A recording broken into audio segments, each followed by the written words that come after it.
Hello বন্ধুরা, আজ আমরা চলে গেছিলাম নবদ্বীপ ধামে। তো দেখো, ফেরার পথে আমরা ঢুকলাম শিবদুর্গা ধাম বলে একটা আশ্রম, সেখানে ঢুকলাম। তো আমি এর আগেও অনেকবার নবদ্বীপে গেছি, কিন্তু এই ধামটাকে আমি খেয়াল করিনি। তো দেখো, জায়গাটা এত সুন্দর। ওইটা ঝিল না নদী সেটা আমি বলতে পারবো না, তবে আমার মনে হচ্ছে ঝিলই। এই পাশ দিয়ে এত সুন্দর গাছপালা, ফুল বাগান, একটা মনোরম দৃশ্য। আমার তো ঘুরে ঘুরে পোষাচ্ছিল না, আমি একবার এদিক দেখছিলাম, একবার ওই দিক দেখছিলাম। তো তারপরে আস্তে আস্তে দেখো, এখানে আমার বোন ছিল, আমি একটু ভিডিও করে নিলাম। পেছনে আমার শাশুড়ি মা ছিল, আমার হাজব্যান্ড ছিল। তো আবার একটু ঘুরছিলাম।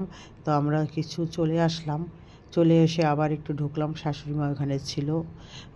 তারপরে দেখো, এই জায়গাটা এত সুন্দর। এখানে সবথেকে যেটা আমার ভালো লাগছিল, এই ঝিলটার মধ্যে একটা ভাসমান শিব আছে। আর ওই যে মন্দিরটা দেখতে পাচ্ছ, ওটাও কিন্তু শিবের মূর্তি।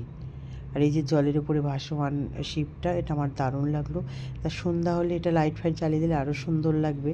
তো আমাদের জন্য দেখুন, অলরেডি অনেক দেরি হয়ে গেছিলো, আমরা এখন বেরিয়ে যাব, ভাবছি আরেকদিন আসবো। তো আমার কাছে খুবই সুন্দর লাগলো।